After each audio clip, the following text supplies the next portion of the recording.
ഇരിങ്ങാലക്കുട ശ്രീ കൂടൽമാണിക്യം ക്ഷേത്രത്തിൽ തിരുവുത്സവാഘോഷത്തിനിടെ പരസ്യ മദ്യപാനം നടന്നതായി പരാതി. വലിയ വിളക്കിനിടെ ഒരു കൂട്ടം യുവാക്കൾ മദ്യപാനം നടത്തിയെന്നാണ് പരാതി. ബുധനാഴ്ച രാത്രി തിരുവുത്സവത്തിന്റെ ഭാഗമായുള്ള വലിയ വിളക്ക് ആഘോഷത്തിനിടെയാണ് പരസ്യ മദ്യപാനം നടന്നതായി പരാതി ഉയർന്നത്. മേളം നടക്കുന്നതിനിടെ ഒരു കൂട്ടം യുവാക്കൾ ക്ഷേത്രനടയിൽ വെച്ച് മദ്യപിച്ചെന്നാണ് പറയുന്നത്. സംഘം ചേർന്ന് മദ്യക്കുപ്പി കൈമാറി കുടിക്കുന്നത് ഭക്തരായ സ്ത്രീകൾ അടക്കമുള്ളവർ കണ്ടിരുന്നു.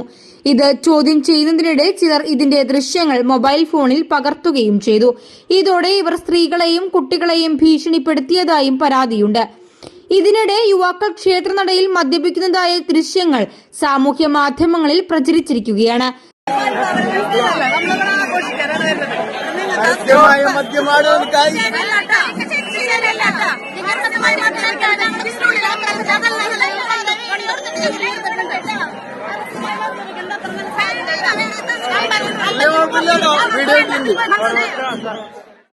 സംഭവത്തിൽ ഉൾപ്പെട്ട സാമൂഹ്യ വിരുദ്ധർക്കെതിരെ നടപടി ആവശ്യപ്പെട്ട് ഇരിങ്ങാലക്കുട മണ്ഡലം കമ്മിറ്റി പോലീസിനെ സമീപിച്ചു.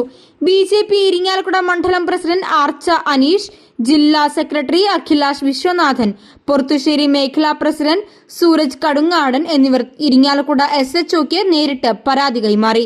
ഇത്തരം സംഭവങ്ങൾ ആവർത്തിക്കാതിരിക്കാൻ സംഭവത്തിൽ ഉടൻ കേസെടുക്കുമെന്ന് നേതാക്കൾ ആവശ്യപ്പെട്ടു.